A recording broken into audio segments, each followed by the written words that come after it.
Well, welcome YouTube friends and family to today's edition of the Wellness Homesteader. So first, I want to say welcome to all of my new subscribers. I'm so glad you're part of the Wellness Homesteader family. And because it's been a very long time since I've done any soaping videos, and I do have a lot of new subscribers, I thought today I would kind of kill two birds with one stone. I need to make some more soap and also just share with you the soap making process. Now, before I get started, I am going to say this recipe is my proprietary developed recipe, so I am not going to share this particular recipe. If you look back in a lot of my older videos, there are certain recipes I didn't develop that I share. And I will also drop a link in the description box to a great resource for you. And that is soapqueen.com, or you can get to it also from Brambleberry, which is a huge bath and body and soap product supply company, ingredient supply company. And they just have fabulous recipes. I've never made anything from the Soap Queen's list of recipes that did not come out amazingly well. So first of all the disclaimers. Y'all, please observe your safety precautions as you're making soap. I don't want to get into the debate about whether or not you can make soap without lye. The fact of the matter is you cannot. However, I am going to be using pure lye, and I will share supplier information with you as well. And I'm also going to be using some local goat's milk for this recipe. And I'm going to share with you how you work with milk or milk products in your soap making without curdling that milk. So let me get organized here, get my safety gear on, and I'll be right back with you. I want to start by talking a little bit about the supplies that I'm going to be using, why I've chosen what I've chosen, what might work well for you as well. So the first thing, I do get questions about my scale, and I have some Glad press and seal over the top because y'all, fragrance oils and essential oils will eat through plastic, and I've long since lost the door that protects the button, so yes, there's a hole in the button. But this is called a My Way, and it's a KD 8000. I purchased it on Amazon. Any scale that will give you measurements both in ounces and grams would be my recommendation, because some recipes are in ounces and some are in grams, so you don't have to do that conversion. Secondly, anything you're going to use, whether it's a utensil, a container, a bowl, have separate from your food supply. So what I did purchase these soaping jugs off of brambleberry.com. You can also buy them from Amazon or Wholesale Supplies Plus. These are simply inexpensive bowls from Walmart for measuring your fragrance oils and your essential oils. Y'all, don't make the mistake of trying to use a plastic cup like a Dixie cup, because it will eat right through that plastic. So I just simply went to Walmart, bought an Acre Hawking 5 ounce is what this is, little glass. Goodwill is also a great place. I use this glass bowl, which I purchased from Goodwill, for measuring lye as well. The other utensils are just, inexpensive Walmart type things. And of course, my grandma's sacred spoon. So first thing we are going to do is we are going to put our container that we are going to be measuring out our goat's milk. Now, you could do distilled water. It is not recommended that you use tap water, but let me tell y'all, goat's milk makes the most beautiful, luscious soap you have ever seen. Let me just toss that away. I purchased mine from a local goat farmer who feeds her goats non-GMO feed. Her goats are 4-H prize-winning goats. They are amazing. The milk is amazing. I have purchased the goat's milk, you know, like from the grocery store. There is no comparison whatsoever. Let's see. Okay, that's too much. So sometimes at the end, you have to kind of cut up little pieces or some of the milk that's flaked off to get the exact amount. This particular batch of soap is a 3-pound batch. Let's put on. So it is frozen. Let me pop this back in the freezer. So one thing I will say, I used to just pour the goat's milk into like a freezer bag and zip it shut. It's far easier if you just dedicate, or I dedicate some ice cube trays to the goat's milk and use it only for that, so I don't have to worry about there being any milk in ice cubes because I do not have an ice maker. All right, second thing I'm going to do is place my glass bowl here, and you'll notice I am wearing safety glasses, relatively long sleeves, and gloves from both a sanitation but definitely a safety perspective. You do want to make sure that you measure this very accurately. So let me see if I can do two things at once. And if y'all can hear in the background, I'm doing some laundry for my mom. One, I think it's really actually a very neat thing. The assisted living has the equivalent of what would be an in-home washer dryer, so they cannot do her queen size comforters, bedspreads, and it keeps me busy keeping those things caught up. So here we have our lye, and I purchased my lye online from the Lye Guy, and he is based out of New York. So let me slide you over here. I always do my lye mixing in the sink. That way, if you were to have a splash, you're not cleaning it up off the floor, running the risk of stepping in it, etc. Safety factor. Guys, think of snow on the mountain. You never add liquid to lye. You always put lye over your liquid or frozen items. And any milk or milk product like this has to be frozen, because what happens, and I do have my ceiling fan on, what happens is this generates a tremendous amount of heat when the two are mixed together. So even though these ice cubes are kind of stuck together, as we work through letting this sit and the chemical reaction take place, this will become a liquid. Now, if you have pets or small children, my recommendation is never ever leave this out on a counter. You know, just open your cupboard, put it in on top of plates, etc. Frankie does not want any part of soap making. I have never had to concern myself with him bothering it, and plus I'm going to be standing here the whole time. So as you see here, it's already starting to become liquid. If you are using distilled water versus a milk product, what happens is that temperature will shoot up from room temperature to well over 200 degrees. Now, obviously, this is frozen, so it's not over 200 degrees.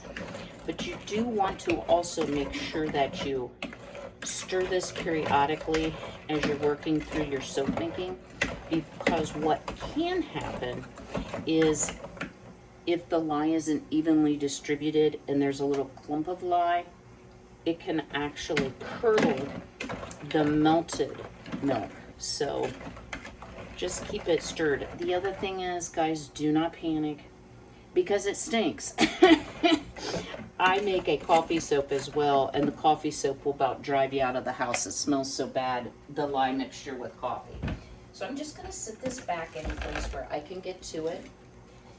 Move you back over here. The other thing I like to do is anything that I'm not, using at the moment that has had lye in it, go ahead and neutralize that with water. Please be sure that you understand what to do in the event you have a lye splash on your skin, etc. And there's a lot of controversy about what's the proper way. I will tell you, flushing with water is the way that I would handle it. I've been very fortunate never to have a lye accident because I have a healthy respect for the damage that lye can do. The next thing I like to do is go ahead and measure out whatever essential or fragrance oil that I'm going to be doing. So my favorite scent is jasmine. Let me bring you over a little closer. And so as you see, even if it drips on the label, it will erase the writing on it. So this is Jasmine Dreams from Brambleberry. And you need to know how much you're going to put in your recipe by looking at the material data safety sheet or the MSDS for that product, and it will tell you what percent. So Brambleberry actually has a fragrance calculator. You tell it what you're making. This is called cold processed soap. You tell them how many ounces or grams, and you tell them which fragrance, if it's one of theirs or an essential oil, and it will give you 3 values: light, medium, and strong. I generally make the strong for fragrance oils. And the other nice thing about Brambleberry is their products are phthalate free. If there's an exception to that, it will be noted in the description of the product. So the reason I like to measure my fragrance oil is because there is nothing worse, and y'all have only done it one time, than finishing and making a gorgeous soap and then realizing that you never put the fragrance oil in it because it's still sitting over on the counter. So to decrease the risk of that happening, first thing I do is sit it in my mold. This is about a 2-pound mold. 2 1/4 is about the max you can put in there. And so I'm going to be using that. And then I'm also going to be using this oval silicone mold. It's one of my favorite shapes to use personally, so any overflow will go into here. All right, let's give our lye mixture another stir. And we still have big cubes, but it's coming along. So the next thing you will be doing, and there's a couple ways you can do it, guys. Depends on my mood, honestly. Sometimes I like to do it in a big stainless steel pot on the stove, melt my oils, and then sometimes I like to do it in the microwave just for speed, quite frankly. So today I am just going to be microwaving. So I will tell you what I'm putting in it, but not necessarily how much, because the ingredients will be listed on the label. So let me pour this first. This is olive oil. And yes, I buy my olive oil in gallons. Back in the day, when Walmart, you'd think I'd know this by heart, had checkout people, a lot of times I would be stocking up on my organic coconut oil and my olive oil and also lard at the same time. And when I would check out, the people are like, what are you frying up? So I am actually using the extra virgin olive oil, the Great Value brand. Anytime I finish with an oil, because when you have a recipe that has a lot of different oils, what I do is I set it on my center island, so there's no question, have I used this? Yes, I have. Also, before we continue with our oils, one of the things I do love to use in my soap is sodium lactate. All that is a salt solution, and you need to use about a teaspoon per pound. And the reason for this is simply to make your soap harder and easier to remove from the mold. And I think it also lasts longer and does not tend to get as soft. Now, I have done this so many thousands of times. I do eyeball my sodium lactate. You can buy this on Amazon as well as through Brambleberry Wholesale Supplies Plus. Just make sure it says for soap making. You want to make sure you get the proper body grade or cosmetic grade. So we'll set this aside and zero out our scale again. The next thing we're going to be adding is our coconut oil. Now, this is what I like to use, the organic, naturally refined coconut oil. I did purchase some from Azure, but honestly, and I love Azure, guys, you know I do, but the Great Value brand produces as high of a quality of soap as the stuff from Azure at a greatly reduced cost. And I'll just tell y'all, so even soap making supplies have gone up tremendously. I had to order some sodium lactate as well as some castor oil, which is something I like to use in my soaps as well. And I had just ordered late last year, and I was absolutely shocked at the price increase. Guys, everything is going up. Okay, but this is not a panic video. So let me zero this again, and we are going to be adding our coconut oil.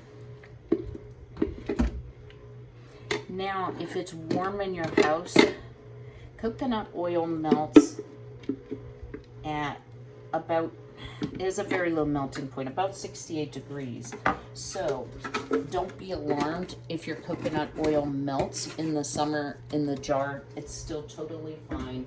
Just make sure that you're not storing it with extremely high temperatures. It's still really hard right now. So this soap is a non-vegan soap. It is a combination of what they would call hard oils and soft oils. So we've got our liquid olive oil and our soft coconut oil. I've shared before, there is a website called Soap Calc, C-A-L-C, that you can plug a recipe into, and always check your recipes, guys. And it will actually tell you how bubbly your soap will be, how hard it will be, how moisturizing it will be or drying.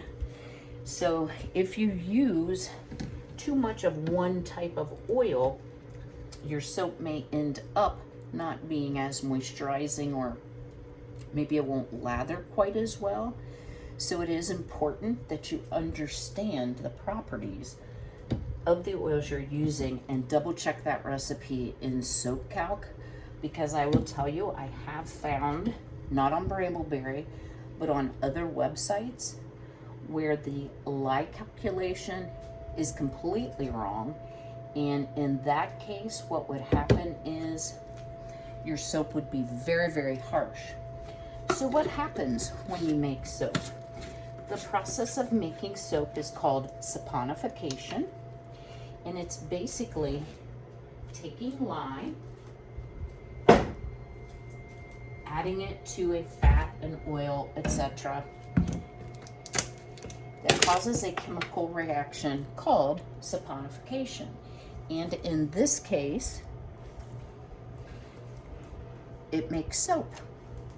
So it is important that you measure accurately as well. So the next ingredient, guys,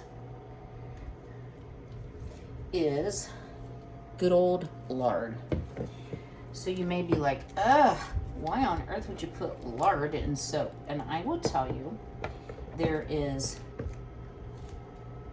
lard or tallow, which is beef fat, used in many soaps for handcrafted soap makers. And the reason is because it makes a beautiful soap that is very good for your skin. This is actually my favorite recipe. I even prefer it over a very mild vegan soap.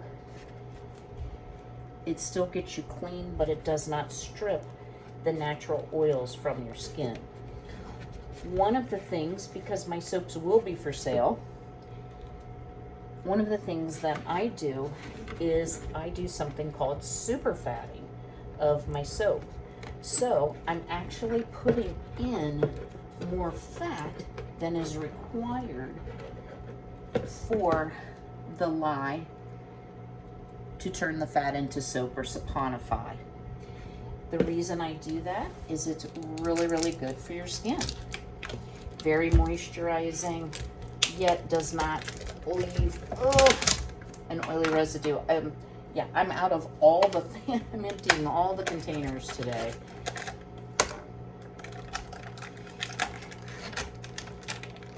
Lard is still relatively economical.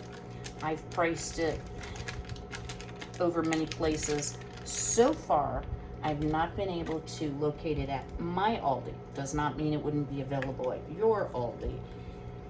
You know what? I think I'm going to switch to my scooper. So Walmart is truly the best buy for me. Okay. So I am just measuring out. If you're uncertain with your measurements and you're new to soap making, what you may want to do is measure each oil or solid fat in a separate container so that you get the exact measurements. Y'all have done this so many times. I always did it at first, but I no longer feel the need to do that. So we're almost there.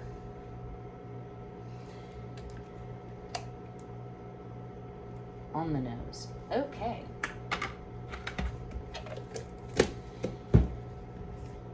It is a bit of a messy process, I will share that.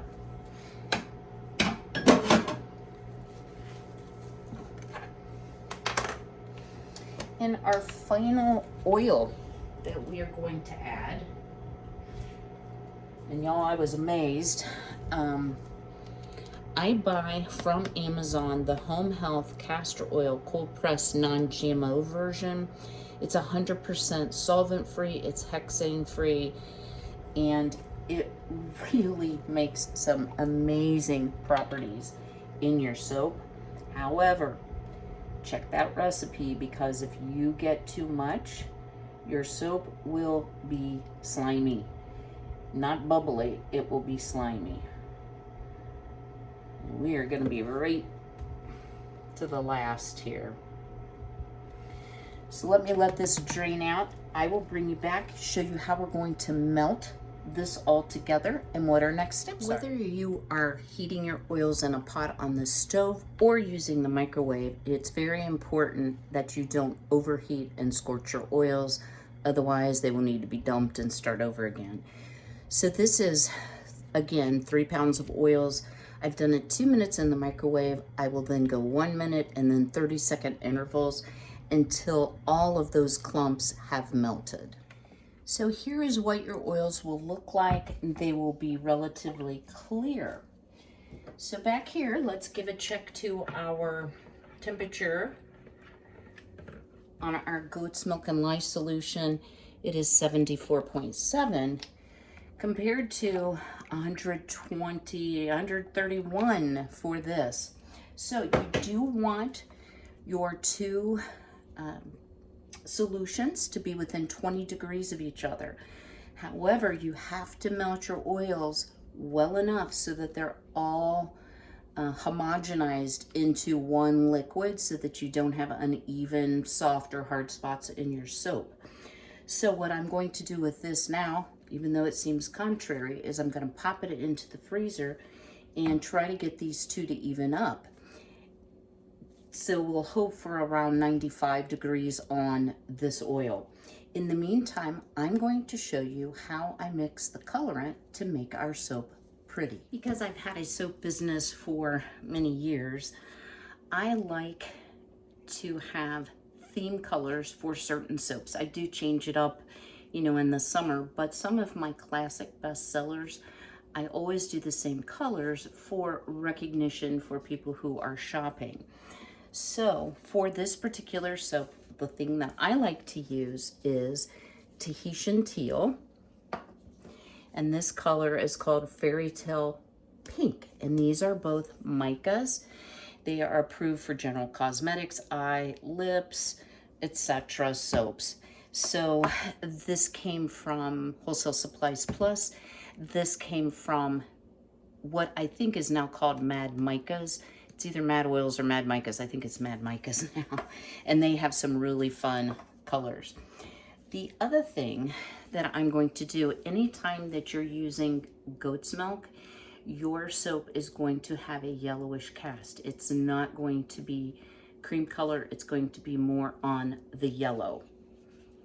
So what I do is I take titanium dioxide, put it into the entire batch of soap, and then add my colors to the 2 pitchers that will be my color swirls inside the soap.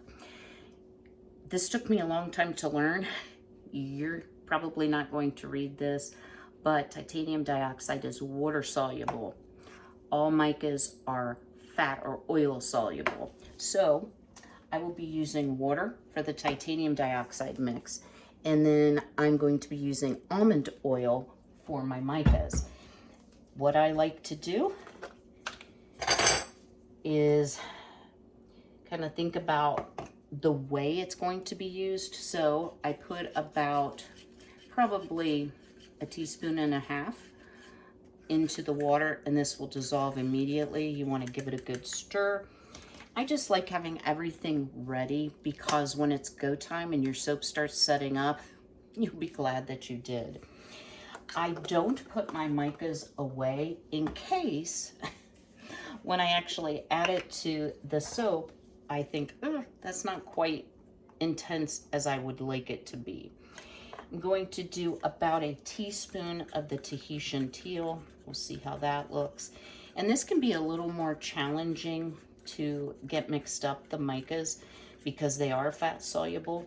What you can do if you're having trouble getting it all to dissolve is put a little bit of the soap mixture into your cup along with that oil, and it will help you use all that you've mixed so you're not wasting. So that made a lovely, lovely shiny teal color. I just use all disposables. I don't want to be washing all that dye down my drain. It's not dye. I don't want to wash all the mica down, down the drain. All right, and then the last is this gorgeous pink. I mean, who doesn't like pink and teal, right? So each of these I did about 1 teaspoon of mica to about 1 tablespoon of oil. If you're looking at a Soap Queen recipe, she will give you specifics about how much oil and how much mica. I eyeball it because I've done it for so long that I know how much is enough and not too much. All right, so this is almost a fuchsia color. Isn't that pretty? So we have now our mold ready, which we'll be pouring here momentarily. Let me tip you down. I have my fragrance oil inside. Sometimes florals will cause your soap to seize or accelerate. In other words, tighten up or get hard really quickly. So this will be added at the very last minute in this case because I worked with this before. I have a spatula for each of my 3 colors, and there will be far more white than the pink and the teal. I have a chopstick for swirling the top, and then you can use like a coat hanger. This is a swirling tool. It fits down inside. You can bend it to fit, and you can use this like this inside the soap to make pretty swirls so that each one of your bars of soap are different. So we will also get out the extra mold. And then the final thing, and my label's coming off here, is some 91% rubbing alcohol in a spray bottle. So what will happen as your soap cures, and it needs to cure for approximately 1 month before it's used, you will develop soap ash or soda ash. It's like a white powdery look to the top of your soap. So spraying the 91% alcohol on it while the soap is still warm and new is a really good thing to do to cut down on that soap or soda ash. I've heard it called both. So now we are just going to wait. Once everything comes to temperature, I will get started and walk you through how I'm going to mix and pour the soap. The other thing that I do have ready is my handy dandy Cuisinart stick blender that has been well loved, guys, well loved. But this makes the job of mixing the two together and making your soap come together to what's called trace. In other words, it kind of holds its shape when you dribble the liquid soap on the top surface of the soap. It takes forever with a spatula. It's much, much quicker with the stick blender. So I think I have all the things. I'm just going to take a little break, have some fake iced tea out of my sippy cup, and wait for that oil to kind of come down in temperature close to our goat's milk and lime mixture. So stay tuned. Our two liquids are within 20 degrees of each other. So as you see, the oils have stayed translucent or see-through, so they are well mixed.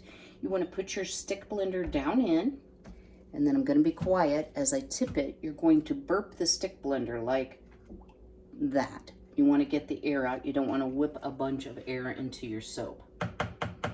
Next, we are going to take our goat's milk and lime mixture, and we're going to pour it down the shaft of the stick blender simply to keep from splashing. So that's always a good thing to do.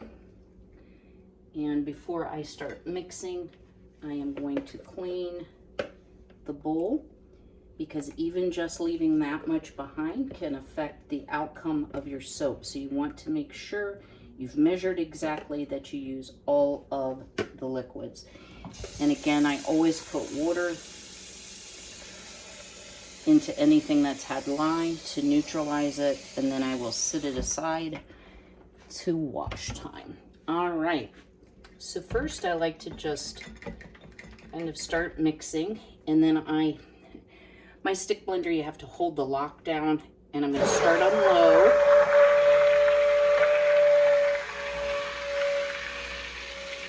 And as you see, we are getting a beautiful, creamy, and quite yellow mixture. And it does lighten some, but this will have a yellowish cast just by the nature of what it is. Now, if you see how it's kind of coating, I like to soap very thin, but you do have to make sure everything's mixed well. So the next thing I'm going to do before I do any more mixing is I'm going to add our titanium dioxide. And the reason I'm adding it to the entire batch is because it also helps your mica colors to be truer and brighter. And you can see immediately it's lightened up in color.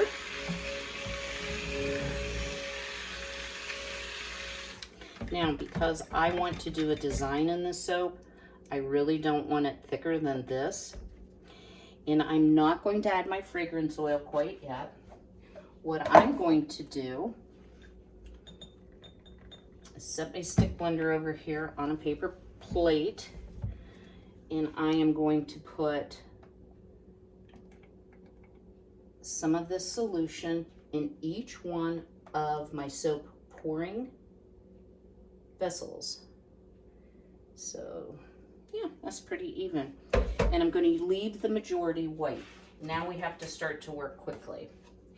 So first I'm going to add my pink to 1. I'm going to give it a stir with the spoon. And isn't that a pretty color?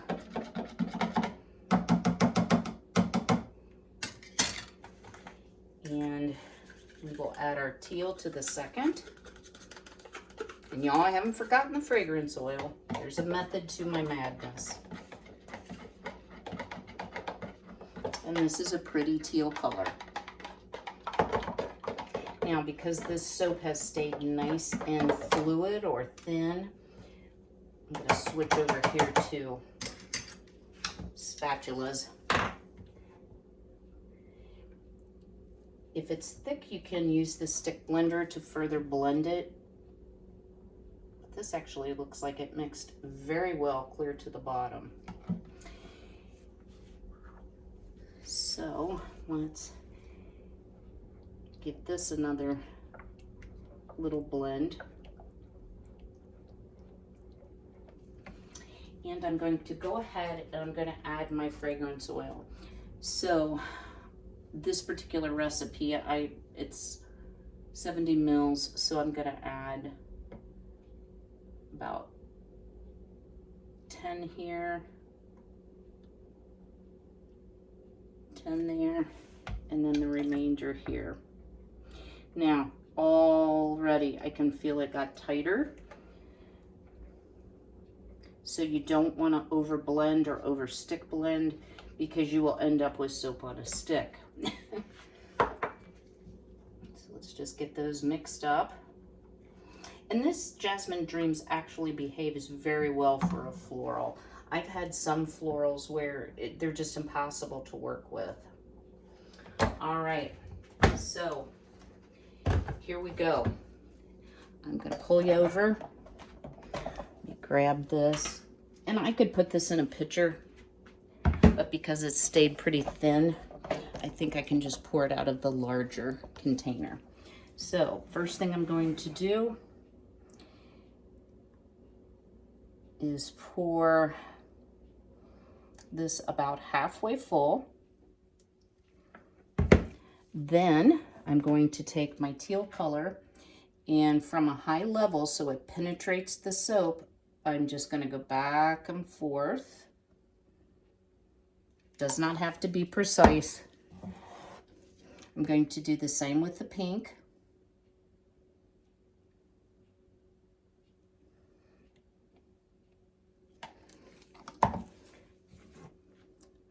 Then I'm going to, from a lower level, pour, hopefully not on the sides like I just did, pour a little bit more. We don't want to overfill because we are going to still need to put a lot of our colorant in here. So again, it's getting thicker, as you see.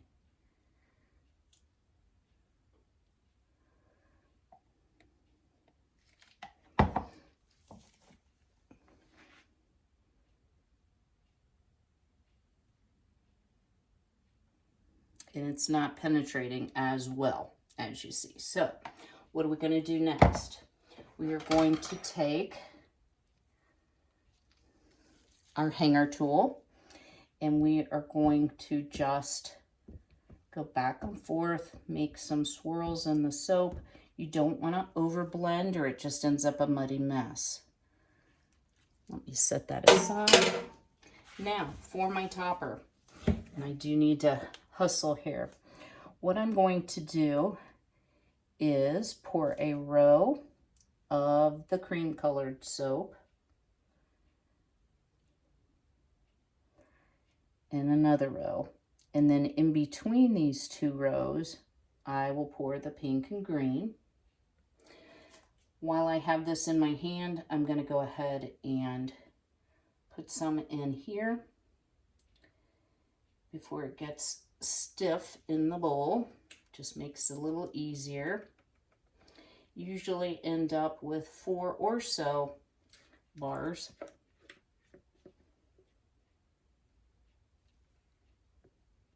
So we'll save a little bit in the bowl in case we need to correct our stripes, which I usually do. So I'm going to pour a nice thick pink stripe in between the cream. Hopefully you don't do that. That's why you save a little cream. And then a teal stripe.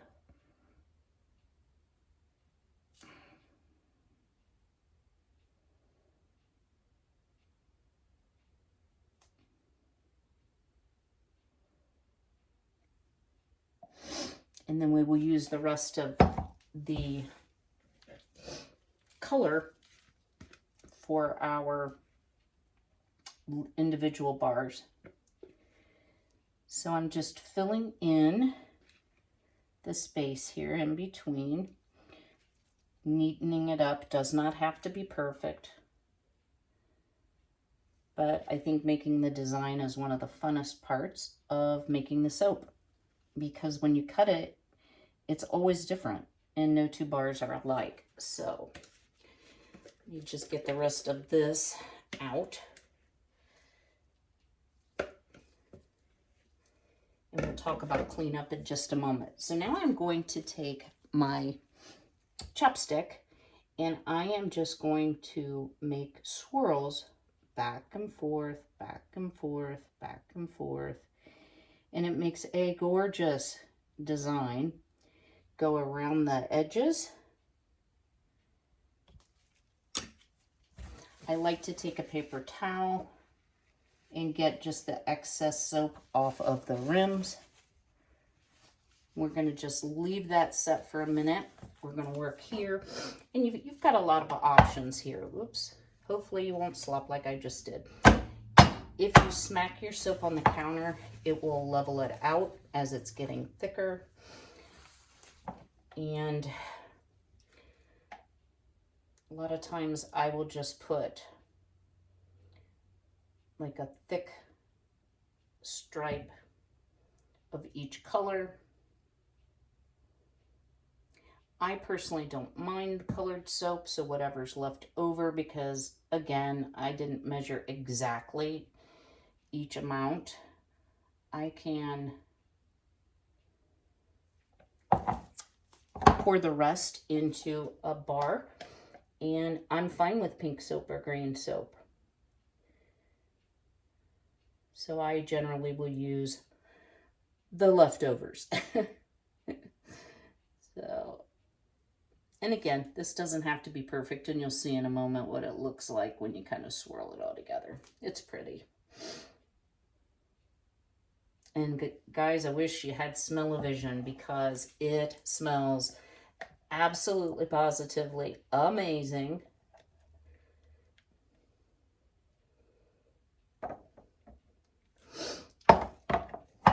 And yeah, soaping can be messy. I try not to be, but it happens. And I haven't scraped these. I'm going to show you what I'm going to do with them in just a moment. So let me get the big pieces off here. Not a requirement, just a preference. Okay. I'm going to grab my tool here. How pretty is that? And again, each one is going to look a little bit different. I love the pink and teal together. Very springy. Now for my solids, what I'm going to do here is I'm going to just drop a couple drops here and there. And then you can run your chopstick, I don't know why I can't think of the word chopstick, through, and it makes sort of a heart design. And we'll put a little pink on the green. You could be a little more precise than I'm being, but again, these are for me, so I don't mind. And there we have poured a beautiful batch of soap. So quickly, I need to grab another mold for what soap is left. And I will bring it back to show you what it looks like at the very end. Stay tuned. So a couple suggestions for cleanup. You never ever want to put any of your soap making items with soap on them in your dishwasher. So it is hand wash. I highly recommend an effective grease cutting detergent such as Dawn. I also put a little bit of bleach that seems to help cut the grease. You would think, being soap, it would be sudsy, but it is not. It is actually raw soap. You need to wear gloves when you're handling raw soap.